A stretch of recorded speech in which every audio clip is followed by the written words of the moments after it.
Black Girl was hired just to clean the barn until widowed rancher found his twins sleeping in her arms.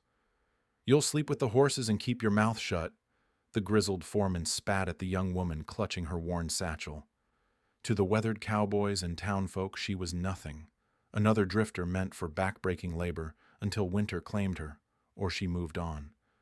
Her fate seemed sealed: invisible work, invisible life, invisible death in the unforgiving territory. But the broken rancher, drowning in grief and whiskey, couldn't see that his wild, neglected children were slowly dying of a different kind of starvation. What he didn't know was that beneath her calloused hands lay a secret that could save them all, or destroy everything if the wrong people discovered the truth about who she really was. Would prejudice bury the miracle before it could bloom? Before we continue, comment where you are tuning in from. Perhaps we will publish a story there. The Montana wind cut through Jemina Carter's threadbare coat like a blade. 3 days of walking had brought her to the Donovan Ranch, her boots worn thin and her stomach hollow. Snow threatened in the gray December sky of 1885. She knocked on the ranch house door. A man answered, tall and broad-shouldered, but with hollow eyes that spoke of sleepless nights.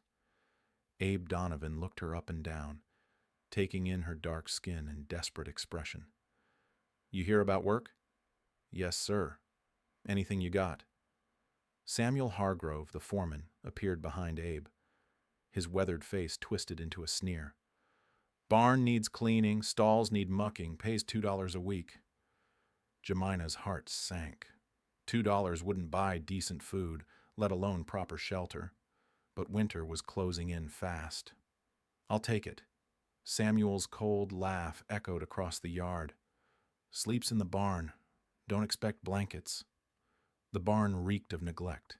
Hay scattered the floor, water troughs sat green with algae, and horse stalls hadn't been cleaned in weeks.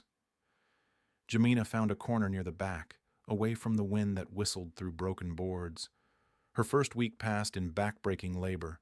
Samuel found fault with everything: too slow mucking stalls, water not clean enough, hay not stacked right. The other ranch hands ignored her completely, as if she were another piece of equipment. But it was the children who broke her heart. Ruby and Billy Donovan, barely 4 years old, wandered the ranch like lost spirits. Their clothes hung dirty and torn. Their father spent most days either working cattle in distant fields or drowning his sorrows in whiskey. The children often went hours without supervision, sometimes forgetting to eat. Jemina watched them from the barn. Ruby's golden hair hung matted and uncombed. Billy's shoes had holes that let in the cold. When they cried, no one came. The third week brought the first real snow. Jemina worked by lamplight, trying to finish before the temperature dropped further. Her fingers were numb, her back ached, and her stomach cramped from eating nothing but scraps. A sound made her look up. Footsteps in the snow, small and unsteady. Ruby appeared in the barn doorway, shivering in a thin nightgown. Billy stumbled behind her, tears freezing on his cheeks. "We're cold," Ruby whispered. Jemina dropped her pitchfork. The house stood dark and silent. No lamplight in the windows, no smoke from the chimney. Abe must have ridden out to check the cattle and forgotten to bank the fire. "Come here, babies." She pulled them close, feeling how their small bodies trembled. Their skin was ice cold. Ruby's lips had turned blue. Jemina gathered every piece of hay she could find, building a nest in the corner where the wind couldn't reach. She wrapped her own coat around both children, then pulled them against her chest. "Tell us a story," Billy whispered. Jemina's mind raced. She hadn't told stories in years, not since Philadelphia, not since everything fell apart. Once upon a time there was a little bird who could sing the most beautiful songs. Her voice was rusty at first, then grew stronger. She told them about the bird who taught other creatures to sing, about kindness that spread like ripples in a pond. The children's breathing grew steady and deep. Ruby curled her tiny fist in Jemina's worn sleeve. Billy pressed his face against her shoulder. Soon both children slept peacefully, their bodies finally warm. Jemina dozed fitfully, waking every few minutes to check on them. The barn grew colder as the night deepened, but the children never stirred. For the first time in weeks, they looked truly at peace. Lantern light suddenly flooded the barn. Abe Donovan stood in the doorway, snow on his shoulders and panic in his eyes.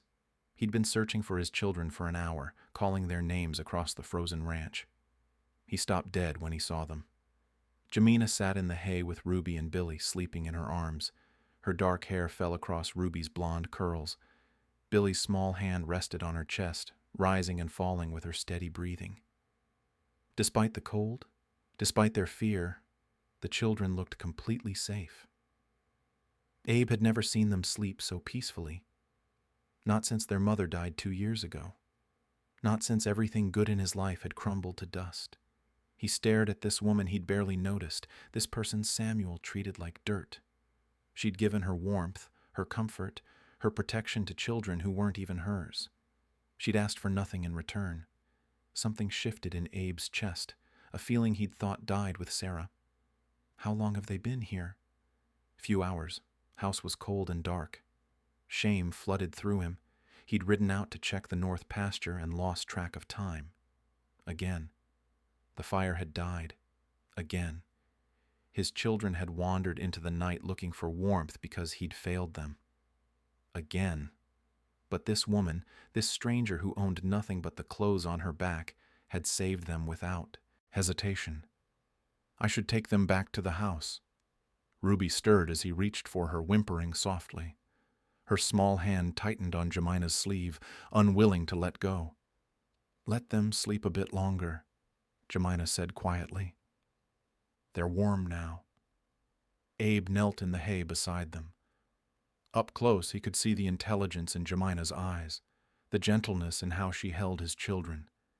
This wasn't just kindness. This was something deeper.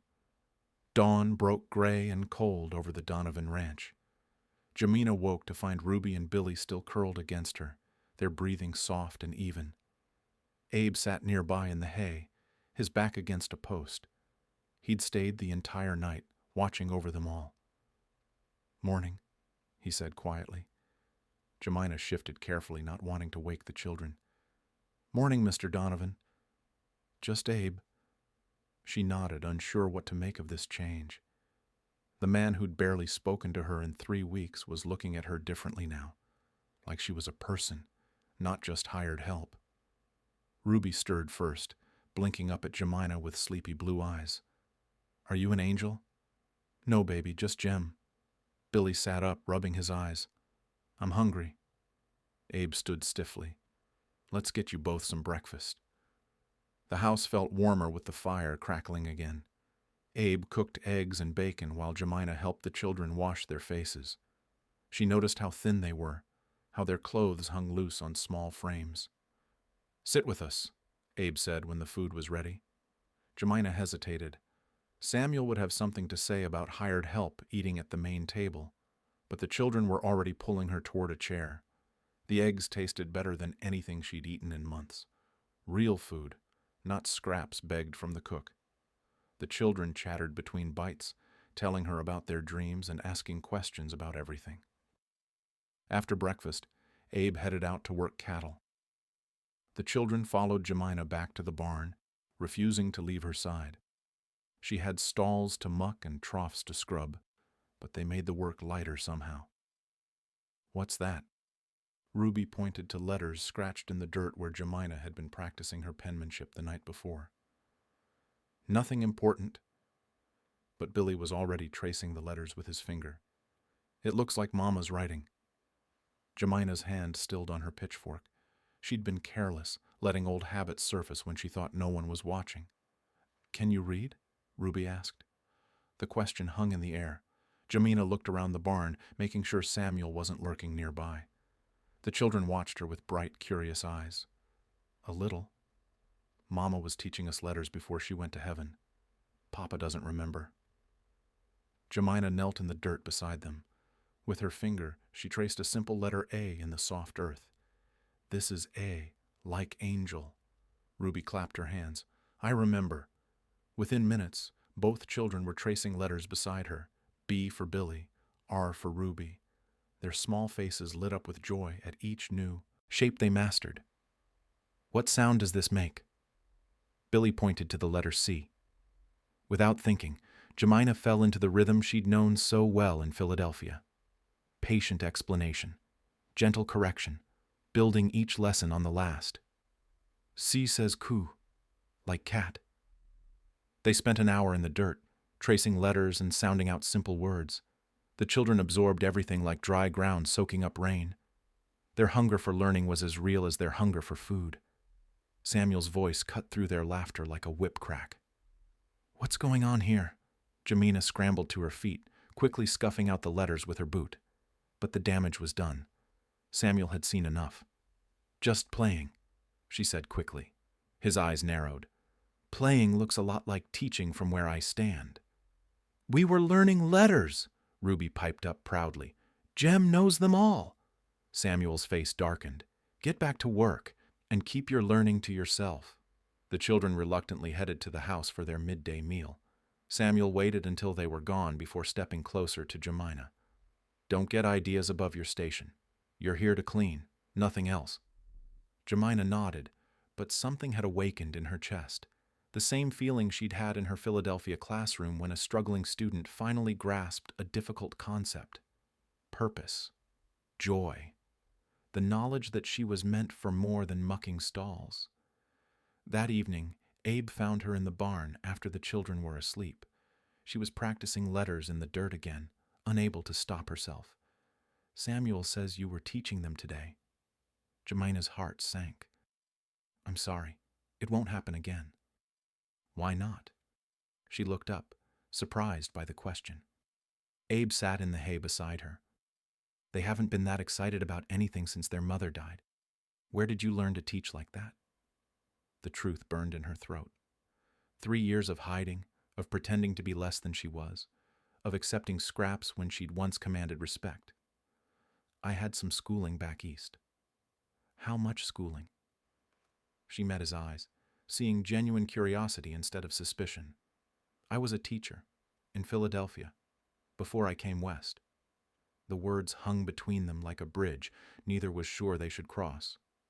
A real teacher? 4 years. I taught children ages 5 to 12. Reading, writing, arithmetic, geography, history. Abe stared at her. And now you're cleaning my barn. It's honest work. It's a waste.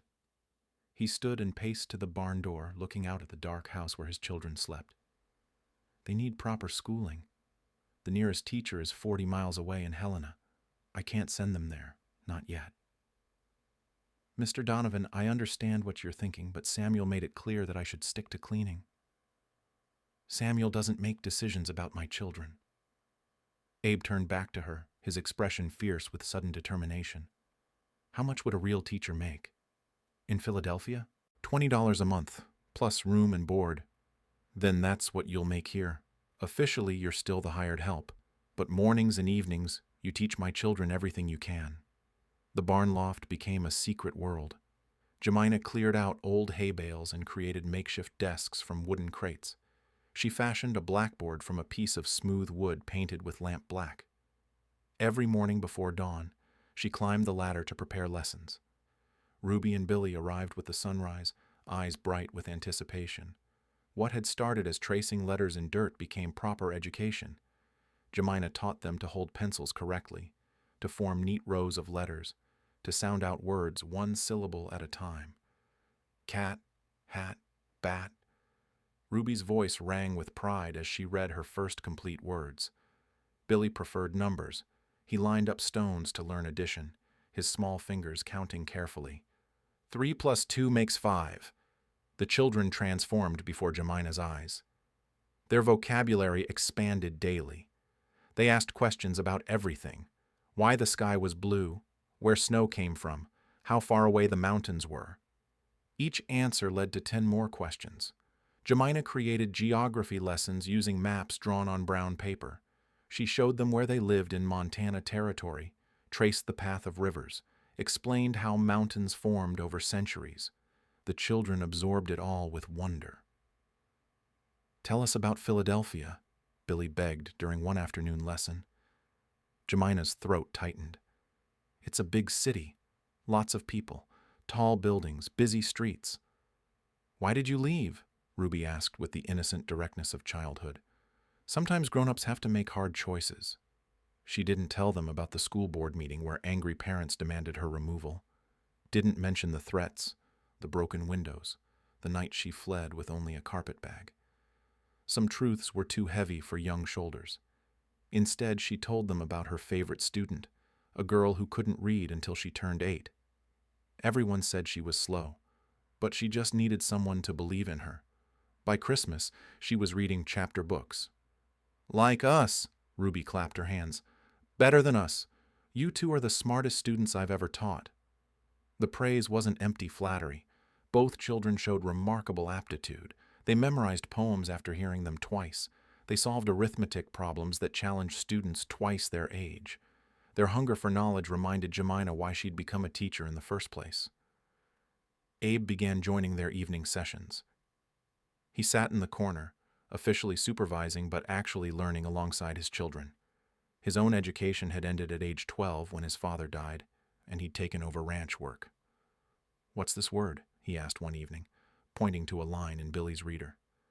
Magnificent, Ruby read proudly. It means really, really beautiful. Like Mama was, Billy added softly. Abe's eyes filled with tears. For 2 years, his children had barely mentioned their mother. Now they spoke of her naturally, weaving memories into their lessons and stories. Jemima watched the grief slowly lift from Abe's shoulders. Teaching his children was healing him too. He laughed at their silly questions, celebrated their achievements, tucked them into bed with new confidence. But danger lurked below their hidden sanctuary. Samuel had grown increasingly suspicious. He questioned the children's improved behavior, their cleaner clothes, their proper speech. When Ruby corrected a ranch hand's grammar, Samuel's eyes flashed with anger. That girl's getting too big for her britches. He started watching Jemima more carefully, following her movements, timing how long she spent in the barn versus actual cleaning work. He questioned the other hands about what they'd seen or heard. Something ain't right, he muttered to anyone who'd listen. Mark my words, that woman's up to no good. One evening, Samuel crept close to the barn during lesson time. He heard voices from the loft, Jemima explaining the water cycle, the children asking bright questions about evaporation and precipitation. Adult concepts far beyond what 4-year-olds should understand. His suspicions crystallized into certainty. The hired girl was teaching his boss's children like she was some kind of educated lady, putting on airs, forgetting her place. The next morning, Samuel confronted Abe while the children were at their lessons. Your young ones are acting mighty peculiar lately. How so? Using big words, acting like they're better than ranch folk. That new girl's filling their heads with nonsense. Abe kept his expression neutral. Children grow and change. That's natural. Nothing natural about a barn cleaner talking like a schoolmarm. Maybe you should focus on your own work instead of watching mine. Samuel's jaw tightened. I'm trying to protect this family. That woman's got ideas above her station. My children are happier than they've been since their mother died. That's all I care about. But Samuel wasn't finished. If Abe wouldn't listen to reason, he'd find other ways to expose what was happening. The territorial authorities took a dim view of people who didn't know their place. One letter to the right officials, and this problem would solve itself. Meanwhile, in the safety of their hidden classroom, Jemima was sharing the story that had shaped her life. My teacher was named Miss Anderson. She had gray hair and kind eyes, and she changed everything for me. The children leaned closer, sensing something important. I was 8 years old, living with my grandmother after my parents died. We were poor, very poor. Most people thought children like me couldn't learn much. That's silly, Billy declared. Miss Anderson thought so too. She stayed after school to teach me extra lessons. She gave me books to take home. She told me I was smart enough to become a teacher myself someday. Ruby's eyes went wide. She was right. She was. And now I'm telling you the same thing. You're both smart enough to become anything you dream of being. Outside, snow began to fall again, but inside their secret world, three minds burned bright with possibility. Samuel struck like a snake in winter. He climbed to the loft while Jemina was mucking stalls below, discovering the hidden classroom in all its revealing glory. Makeshift desks, books wrapped in oilcloth, maps tacked to wooden posts, a complete school hidden in plain sight. His weathered hands rifled through carefully written lesson plans, geography of North America, elementary mathematics, beginning literature. This wasn't child's play. This was real education, the kind reserved for proper schools and proper people. When Jemina returned from her chores, Samuel was waiting with evidence spread across the makeshift desks. "Fancy setup you got here?" Her blood turned to ice. "Mr. Hargrove, I can explain." "Oh, I bet you can. Question is, who else needs to hear this explanation?" Samuel gathered up the books and papers with deliberate slowness. "Territorial officials take a real interest in folks who misrepresent themselves. Wonder what they'd think about a drifter playing school teacher." The threat hung between them like a loaded gun. "The children are learning. What's wrong with that? What's wrong is you forgetting your place. What's wrong is filling those kids' heads with ideas that don't belong there." He tucked the evidence under his arm and headed for the ladder. "You got until tomorrow to pack your things. After that, I'm writing letters." That evening, Jemina sat in the barn's darkness, her world crumbling again. Ruby and Billy had waited for their lesson, confused when she didn't appear. Abe had sent them to bed with promises that everything would be fine tomorrow, but nothing would be fine tomorrow. The barn door creaked open. Abe stepped inside, his face grim in the lamplight. "Samuel told me what he found. I'm sorry. I never meant for this to cause trouble. You're not the one causing trouble." Abe sat heavily on a hay bale. "My children ask for you when they wake up. They run to the barn every morning like it's Christmas. They're reading books I can barely understand." He looked up at her with tired eyes. "In 3 months, you've given them more education than most kids get in years. And Samuel thinks that's a problem. Maybe he's right. Maybe I overstepped. Maybe this whole territory needs more overstepping." But even as he spoke, they both knew the reality. Samuel held the power to destroy everything they'd built. One letter to Judge Morrison and Helena, and territorial marshals would arrive asking uncomfortable questions. The next morning brought a rider with news that changed everything. The postman delivered a letter that made Jemina's hands tremble as she read. Her sister Clara was dying in Philadelphia. Tuberculosis had taken hold, and the doctors gave her weeks at most. Clara was alone, working in a factory, too proud to ask for help until the very end. "Come home," the letter begged in Clara's familiar handwriting. "I need you." Jemina stared at the words until they blurred. Clara had raised her after their parents died, sacrificing her own dreams to keep them together. When Jemina left for teacher's college, Clara had sewn her finest dress and packed her trunk with pride. Now Clara was dying alone while Jemina hid in a barn, teaching stolen lessons to children who weren't even hers. The children found her crying over the letter that afternoon. "What's wrong, Miss Jem?" Ruby's small hand touched her cheek. "I might have to go away for a while." Billy's face crumpled. "Forever away?" "I don't know, baby." They clung to her skirts, sensing that their perfect world was fracturing. In the house, Abe wrestled with his own impossible choices: support Jemina and face Samuel's threats, or protect his ranch and lose the best thing that had happened to his family. That evening, Judge Morrison arrived unexpectedly from Helena. A tall man with silver hair and sharp eyes, he commanded respect throughout the territory.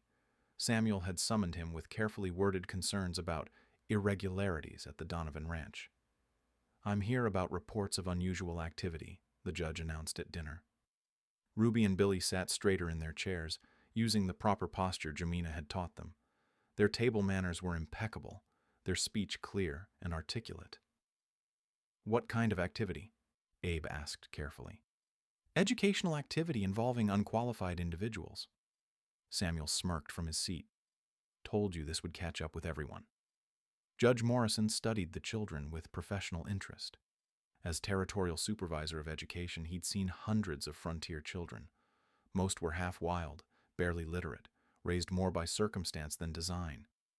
These children were different. They sat quietly, spoke when spoken to, and demonstrated vocabulary well beyond their years. "Children, what have you been learning lately?" the judge asked.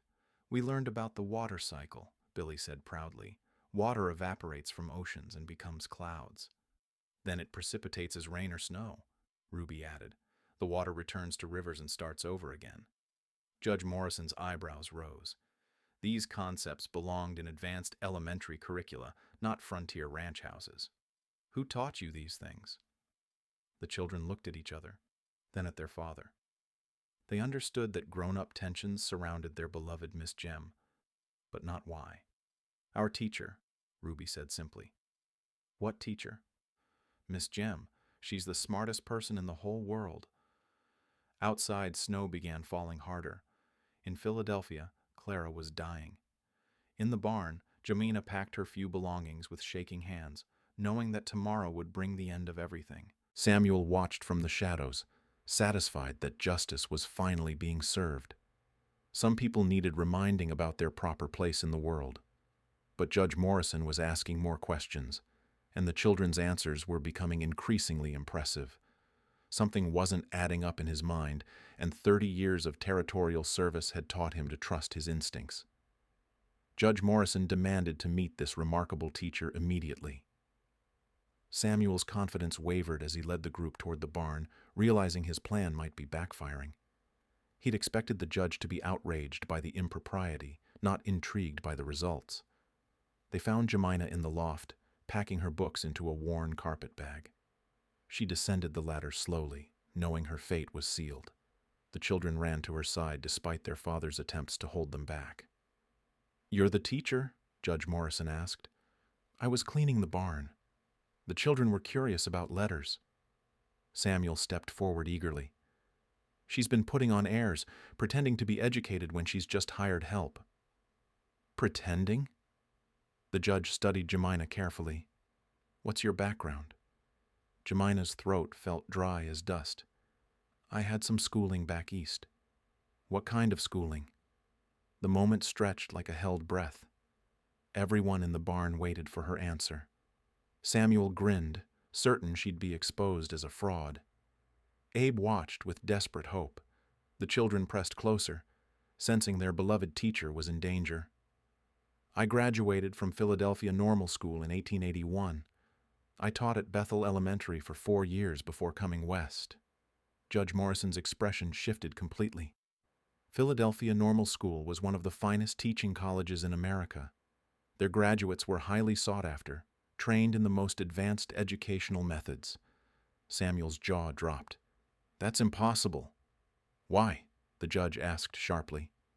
Samuel fumbled for words, unwilling to voice his prejudices in front of territorial authority. "She's just a drifter looking for work." "Miss Carter," Judge Morrison continued, ignoring Samuel entirely, "what teaching methods do you employ?" Jemina glanced at Abe, who nodded encouragement. "I believe in building knowledge systematically. Start with phonics for reading, concrete objects for mathematics. Children learn best through discovery rather than memorization. Progressive education theory. Pestalozzi's methods?" "Yes, sir. Also drawing from Froebel's kindergarten principles." Judge Morrison's eyes lit up. These were cutting-edge educational theories, taught only in the finest institutions. He'd been searching for qualified teachers throughout the territory for years, finding mostly frontier wives with basic literacy. "Demonstrate your methods with these children," Samuel objected loudly. "This is ridiculous. She's a barn cleaner. She's also the most qualified educator I've encountered in Montana Territory." The judge's voice carried final authority. "Proceed, Miss Carter." Jemina looked at Ruby and Billy, who beamed up at her with complete trust. She led them to their makeshift classroom, her hands steady despite her racing heart. "We've been studying American geography. Ruby, can you show Judge Morrison where we live?" Ruby approached the hand-drawn map confidently. This is Montana territory. We're here, near the Rocky Mountains. The Missouri River flows this way toward the Mississippi. Billy, what's special about our location? Billy pointed proudly. We're on the Continental Divide. Water on this side flows to the Pacific Ocean. Water on that side flows to the Atlantic. Judge Morrison stared. These concepts belonged in high school curricula. He tested them further with increasingly difficult questions. The children answered everything correctly, demonstrating deep understanding rather than rote memorization. Remarkable. How long have you been teaching them? 3 months, Jemina admitted. 3 months. The judge shook his head in amazement. I have certified teachers who couldn't achieve these results in a year. Samuel's face had turned purple with frustration. This doesn't change anything. She lied about who she was. Did she? Judge Morrison turned to Abe.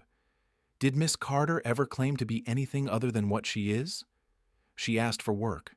I offered barn cleaning. She accepted. So she performed the job she was hired for while providing additional services voluntarily? That's right. The judge paced the barn, his mind working rapidly. The territorial government was desperate to establish proper schools. Most settlements relied on traveling ministers or barely literate volunteers. Finding a Philadelphia normal school graduate on the frontier was like discovering gold. Miss Carter, why did you leave Philadelphia? Jemina's composure finally cracked. The school board decided my services were no longer required. Why? She looked at the children, then at Abe, knowing the truth would destroy whatever chance she had left. Some parents objected to their children being taught by someone like me. Judge Morrison understood immediately. He'd seen similar prejudices throughout his career, watching talented individuals dismissed for reasons having nothing to do with ability.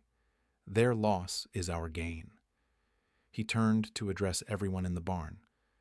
Montana Territory desperately needs qualified educators. I'm prepared to offer Miss Carter an official teaching position. Samuel exploded. You can't be serious. I'm completely serious. She's demonstrated superior qualifications and remarkable results. But she's a what, Mr. Hargrove? The judge's voice carried dangerous ice. Samuel realized he was about to voice prejudices that would damn him in front of territorial authority. He clamped his mouth shut, his face twisted with rage. Ruby tugged on Judge Morrison's coat. Does this mean Miss Jem can stay? More than stay, young lady. If she accepts, Miss Carter will become the first official territorial teacher for the Cedar Ridge District. Billy clapped his hands. We get to keep learning. Abe felt tears sting his eyes. His children would have proper education. The woman who'd saved them all would finally receive the respect she deserved. But Jemina stood frozen, thinking of Clara dying alone in Philadelphia. The judge waited for her answer, not knowing he was asking her to choose between saving her sister and saving herself. Jemina stared at Judge Morrison, her mind reeling between impossible choices. Clara's letter crinkled in her pocket, a dying sister's plea against the opportunity of a lifetime. I'm honored by your offer, Judge Morrison, but I have family obligations in Philadelphia. The children's faces fell. Abe stepped forward, understanding flooding his eyes. What kind of obligations? My sister is dying. She needs me. Judge Morrison nodded slowly. Family comes first. But consider this. Territorial teaching positions include travel allowances. You could visit Philadelphia, settle your affairs, and return for the spring term. Hope flickered in Jemina's chest. You'd hold the position? For the right candidate, yes. Samuel could contain himself no longer. This is madness. You're giving an official position to a barn cleaner. I'm giving an official position to a Philadelphia normal school graduate with proven results. Judge Morrison's voice cut like steel. Unless you question my judgment in territorial matters. Samuel realized he was treading dangerous ground. Challenging a territorial judge's authority could cost him more than his job. But his prejudice ran deeper than self-preservation. What about the other families? They'll never accept it. Then they can educate their children themselves. Judge Morrison turned back to Jemina. Miss Carter, I've seen enough. You're exactly what this territory needs. The position is yours when you're ready to claim it." Ruby and Billy threw themselves into Jemima's arms, not understanding the adult complexities, but sensing victory. "You're staying!" Ruby squealed. "I have to go away first, baby, but I'll come back." "Promise?" Jemima looked at Abe, seeing hope and something deeper in his eyes. "I promise." 3 days later, Judge Morrison returned with official papers and surprising news. Word of the exceptional teacher had spread through territorial channels. 2 other districts were requesting her services. The governor himself had taken interest. "You're not just getting a job, Miss Carter. You're making history." Jemima stared at the official appointment document. Her name written in formal script. Jemima Carter, Certified Territorial Educator, Cedar Ridge District. The first of her kind in Montana Territory. The next morning, she boarded the eastbound stage with mixed emotions. Ruby and Billy cried as she hugged them goodbye, making her promise again to return. Abe pressed a letter into her hands. "For when you doubt yourself in Philadelphia." Samuel watched from the bunkhouse, his face twisted with bitter defeat. Several ranch hands avoided his eyes, unwilling to associate with his obvious prejudices. The journey to Philadelphia took 2 weeks of bone-jarring travel. Jemima arrived to find Clara barely conscious in a freezing tenement room. Her sister's face lit up when she saw her. "You came." "Of course I came." Jemima spent 3 weeks nursing Clara, using her teacher's salary advance to pay for proper medicine and decent food. She told Clara about Montana, about the children, about the impossible opportunity waiting for her return. "You found your place," Clara whispered one evening. "I found where I'm needed." That's the same thing. Clara died peacefully on a snowy December morning, holding Jemima's hand. At the funeral, former colleagues from Bethel Elementary approached cautiously. "We heard about your new position," Mrs. Henderson said. "Territorial teacher. That's quite an achievement. The children in Montana deserve good education." "Indeed they do." Some looked ashamed, remembering how they'd stood silent when she was dismissed. Others offered congratulations that felt genuine. The world was changing, slowly but surely. Jemima returned to Montana in March 1886 to find everything transformed. A proper schoolhouse stood where the old grain storage had been. Desks, blackboards, and books filled the single room. A small apartment attached to the back would serve as her quarters. Ruby and Billy had grown taller, their faces bright with excitement as they showed her around. "We practiced our letters every day," Billy announced. "Papa helped us," Ruby added. "He's getting really good at reading, too." Abe appeared in the doorway, hat in hand. "Welcome home." Home. The word settled around her like a warm cloak. The first day of school brought 12 children from surrounding ranches. Their parents stood outside nervously, uncertain about this unusual arrangement. But they'd heard stories about the Donovan twins' remarkable progress. By noon, skepticism had turned to amazement. Jemima commanded the classroom with quiet authority, engaging students of all ages simultaneously. She made learning feel like adventure rather than drudgery. Mrs. Patterson, whose 2 boys had never shown interest in books, watched through the window as they participated eagerly in geography lessons. "She's got them mapping the Oregon Trail," she told her husband that evening. Johnny asked for extra arithmetic problems. Word spread quickly. Within a month, families were traveling from neighboring districts to observe her methods. Other communities requested similar programs. Samuel Hargrove found new employment 50 miles south, unable to tolerate the daily reminder of his misjudgment. The remaining ranch hands treated Jemima with respectful distance that gradually warmed into genuine friendship. 6 months after her return, Judge Morrison arrived for an official inspection. He found a thriving school with students performing at levels that rivaled urban institutions. "Remarkable progress," he told the assembled parents. "Miss Carter's remarkable," replied Mr. Jameson, whose daughter was reading chapter books at age 6.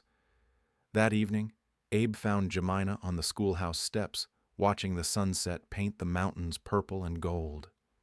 "Any regrets?" he asked.